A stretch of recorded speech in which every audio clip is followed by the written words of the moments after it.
Good morning students. तो देखिए आज हम एक बहुत ही इम्पॉर्टेंट टॉपिक करने वाले हैं। टॉपिक का नाम है पॉइजन डिस्ट्रीब्यूशन। तो देखिए लास्ट चैप्टर में हमने डिस्कस किया था बायनोमियल डिस्ट्रीब्यूशन, उसकी प्रॉपर्टीज़ के बारे में।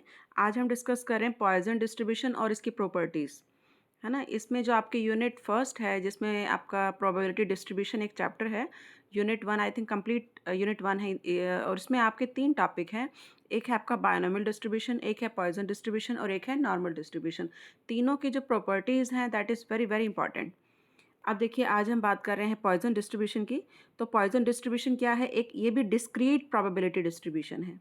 जैसे बायनोमियल भी एक डिस्क्रीट प्रोबेबिलिटी डिस्ट्रीब्यूशन है ना, ऐसे ये भी एक डिस्क्रीट प्रोबेबिलिटी डिस्ट्रीब्यूशन है और इसको भी स्टैटिस्टिकल वर्क में यूज़ किया जाता है। ये पॉइजन डिस्ट्रीब्यूशन एक फ्रेंच मैथमेटिशियन है डॉक्टर साइमन डेनिस पॉइजन, 1837 में उन्होंने दिया था और उनके नाम के बाद ही इनका नाम पड़ा है पॉइजन डिस्ट्रीब्यूशन, क्योंकि उनका नाम था डॉक्टर साइमन डेनिस पॉइजन, है ना। तो ये जो पॉइजन डिस्ट्रीब्यूशन है ये कहाँ यूज़ होता है? ये वहाँ यूज़ होता है जहाँ पर किसी भी इवेंट के होने की जो प्रोबेबिलिटी है वो बहुत कम होती है। जैसे जैसे सपोज़ रोड पे जो एक्सीडेंट्स हैं, है ना, जनरली बहुत कम होते हैं।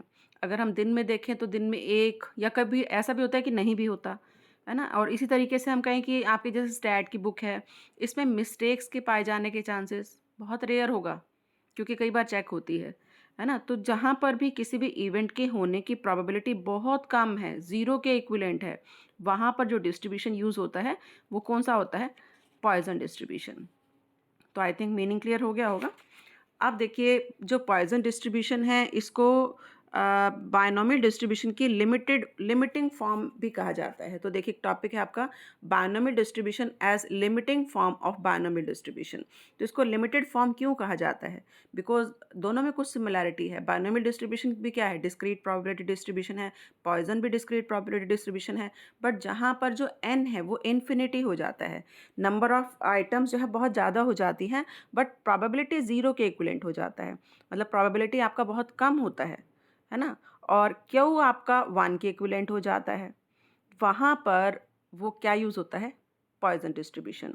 और जहाँ पर इसका उल्टा हो, एन फिनिट हो, एन आपको पता हो कितना है नंबर में, और इसी तरीके से जो आपका पी है वो 1 के इक्विवेलेंट हो, क्यू 0 के इक्विवेलेंट हो, वहाँ बायनोमियल यूज़ होता है। तो वी कैन से जो पॉइज़न डिस्ट्रीब्यूशन है उसको बायनोमियल डिस्ट्रीब्यूशन की लिमिटिंग फॉर्म भी कहा जा सकता है। अब देखिए 3 कंडीशंस हैं जो पूरी होनी चाहिए इसके लिए कि आपका जो बायनोमियल डिस्ट्रीब्यूशन है उसका लिमिटिंग फॉर्म कैसे पॉइज़न डिस्ट्रीब्यूशन है। सबसे पहला, n इंटेंड्स टू इन्फिनिटी, कि number of trial is infinity large. जो n है आपका बहुत बड़ा है जिसको आप काउंट नहीं कर सकते, ठीक है, अनंत है। सेकंड, p किसके इक्विवेलेंट है? 0 के इक्विवेलेंट है, कि प्रोबेबिलिटी ना होने की ज़्यादा है। तो p इंटेंड्स टू 0, जो ये एरो लगा हुआ है ना, p एरो 0, इसको कैसे कहा जाता है? p intends to 0। ऐसे q इंटेंड्स टू 1, मतलब सक्सेस के चांसेस कम हैं बट फेलियर के हैं, ठीक है। तो किसी भी इवेंट के होने के चांसेस जहाँ कम होते हैं। और थर्ड है एवरेज नंबर ऑफ सक्सेस। अगर आपको निकालना है एवरेज नंबर ऑफ सक्सेस जिसको हम कहते हैं एनपी, वो किसके इक्विवेलेंट होता है? ऑब्वियसली एन आपका बहुत ज़्यादा है, पी आपका बहुत स्मॉल है, तो इसको हम एम से भी डिनोट करते हैं, एम। तो यहाँ पर आपका जो एन पी है इज़ इक्विवेलेंट टू एम। तो पॉइजन डिस्ट्रीब्यूशन जो में जो मेन पैरामीटर है वो क्या है? एम। जैसे बायनोमियल में हमारा जो मेन पैरामीटर था वो क्या था? N P. लेकिन पॉइजन में हमारा जो मेन पैरामीटर है वो क्या है? एम। और एम को कैसे निकालते हैं? N multiplied by p. N refers to number of items, number of events, और p refers to success. Success से आप मल्टीप्लाई करते हैं एन को पी से, तो आपके पास क्या आ जाता है? एम। अब देखिए यहाँ पर आपको एक फॉर्मूला गिवन है कि पॉइजन डिस्ट्रीब्यूशन कैसे निकाला जाता है। पी ब्रैकेट में गिवन है x, capital x is equal to small x is equal to e to the power minus m, ये एम वही है एन पी वाला, m to the power x divided by x factorial. यहाँ पर जो ई की वैल्यू है वो फिक्स रहती है, that is based on natural logarithm. तो ई की वैल्यू क्या रहती है? 2.7183। और एम क्या है आपका? एम क्या है? एन पी, जो भी बताया था। और एक्स क्या है? एक्स आपकी सक्सेस है, number of success what you want, जो आप चाहते हैं। तो ये आपको एक टेबल से भी बताई हुई है। अब देखिए मेन टॉपिक पे आते हैं। जो आपका मेन टॉपिक है क्या? Properties of Poisson distribution. तो देखिए what are the properties of Poisson distribution. Only 6 properties हैं जो आपके 16 मार्क्स में आ जाती हैं। तो देखिए 6 प्रॉपर्टीज़ कौन कौन सी हैं, that are very simple. First one वही जो शुरू में बता रही थी आपको कि जो पॉइजन डिस्ट्रीब्यूशन है वो कैसा है, डिस्क्रीट प्रोबेबिलिटी डिस्ट्रीब्यूशन। कि आपका ये क्या है, डिस्क्रीट प्रोबेबिलिटी डिस्ट्रीब्यूशन है, जिसमें आपकी जो सक्सेस है वो कैसे गिवन होती है, नंबर्स में, फ्रैक्शन में नहीं होता, डेसिमल में नहीं होता। कैसे होती है, 0 1 2 3 4 इस तरीके से। तो इसलिए इसको क्या कहा जाता है, Poisson distribution is a discrete probability distribution in which number of success are given in whole numbers. Second property क्या बताती है, सेकेंड प्रॉपर्टी बताती है value of p and q. यहाँ पर जो पी की वैल्यू है, p refers to success, p की वैल्यू 0 के इक्विवेलेंट है। ठीक है, तो पी एरो 0 का मतलब क्या है, p intends to 0, it means बहुत स्मॉल है। किसी भी इवेंट के होने के जो चांसेस हैं यहाँ पर क्या हैं, बहुत कम है। लेकिन क्यू की जो प्रोबेबिलिटी है वो बहुत ज़्यादा होती है। क्यू मतलब ना होने की प्रोबेबिलिटी, फेलियर की जो प्रोबेबिलिटी है वो कितनी है, इंटेंड्स टू 1। तो एरो लगा के जो 1 दिया है इसका मतलब है क्यू इंटेंड्स टू 1। तो यहाँ पर वैल्यू ऑफ n बहुत ज़्यादा होता है, इन्फिनिटी लार्ज होता है। ये होगी सेकंड प्रॉपर्टी। थर्ड प्रॉपर्टी क्या बताता है, मेन पैरामीटर। अब देखो पॉइजन डिस्ट्रीब्यूशन का मेन पैरामीटर क्या है, NP, जिसको हम M से डिनोट करते हैं। तो we can say it's equal to NP और वी कैन से M, ये हमारा मेन पैरामीटर है। फोर्थ देखिए, फोर्थ प्रॉपर्टी क्या बताती है, about the shape of Poisson distribution. तो इसकी जो शेप है पॉइजन डिस्ट्रीब्यूशन की वो सिमेट्रिकल नहीं होती, वो कैसी होती है, स्क्यूड, है ना, जिसके अंदर स्क्यूनेस होती है बहुत ज़्यादा। लेकिन जैसे जैसे हम m का साइज़ बढ़ाते जाते हैं वैसे वैसे जो स्क्यूनेस है वो कम होती जाती है। जैसे देखिए डायग्राम में, अगर m की वैल्यू 0.3 है तो आपका जो स्क्यूनेस है वो ज़्यादा है। ऐसे ही m की वैल्यू बढ़ा दी, 0.7 कर दी तो स्क्यूनेस कम हो गई, m की वैल्यू 2 कर दी तो स्क्यूनेस और कम हो गई, m की वैल्यू 4 कर दी तो स्क्यूनेस और भी कम हो गई। तो we can say Poisson distribution में जो शेप है वो कैसी होती है, स्क्यूड, विषमता जिसके अंदर होती है, सिमेट्रिकल नहीं होता, है ना, स्क्यूड होती है। और जैसे बताया, जैसे जैसे m का साइज़ हम बढ़ाते जाते हैं वैसे वैसे इसकी जो स्क्यूनेस है वो कैसी हो जाती है, कम होती जाती है। नेक्स्ट प्रॉपर्टी देखिए, नेक्स्ट प्रॉपर्टी है आपकी fifth property, constants of Poisson distribution. तो यहाँ पर जो कॉन्स्टेंट्स हैं वो आपके 5-6 जो भी कॉन्स्टेंट हैं वो हम निकाल सकते हैं with the help of m की हेल्प से निकाल सकते हैं, क्योंकि मेन पैरामीटर आपका m है। तो पहला कांस्टेंट बताता है if you have to calculate mean, x bar निकालना है तो सिंपल सा फार्मूला है x bar is equal to m, जिसको आप कैसे निकाल सकते हो, NP।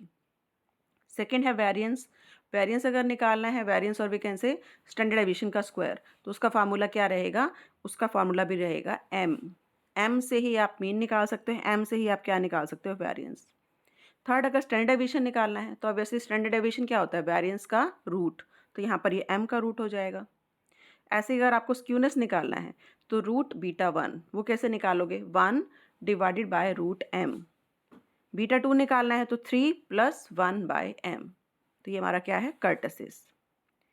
आप देखो लास्ट प्रॉपर्टी जो बताता है कि equality of mean and variance, वो आपने कांस्टेंट में भी देख लिया कि लास्ट प्रॉपर्टी बताती है कि पॉइजन डिस्ट्रीब्यूशन में जो मीन है और जो वेरिएंस है वो इक्वल होता है।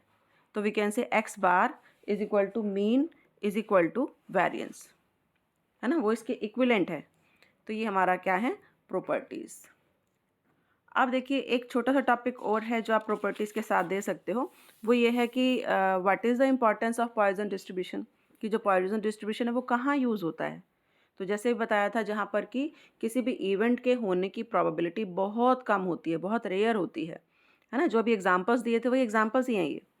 सबसे पहला इसने बताया it is used in statistical quality control to count the number of defects of an item, कि जैसे किसी भी कंपनी में कोई प्रोडक्ट बनता है तो उसकी क्वालिटी को चेक किया जाता है, तो उसकी क्वालिटी को चेक करने के लिए जो स्टैटिस्टिकल क्वालिटी कंट्रोल है उसमें यूज़ किया जाता है।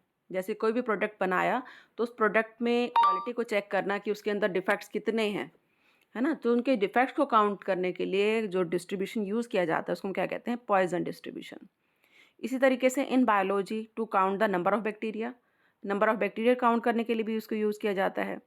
इन इंश्योरेंस कंपनी में जैसे आप इंश्योरेंस कराते हैं, अपनी लाइफ का इंश्योरेंस कराते हैं, तो 1000 पर्सन ने अगर इंश्योरेंस कराया तो बहुत रेयर होता है कि उसमें से भी कोई एक पर्सन जिसकी डेथ हो जाए।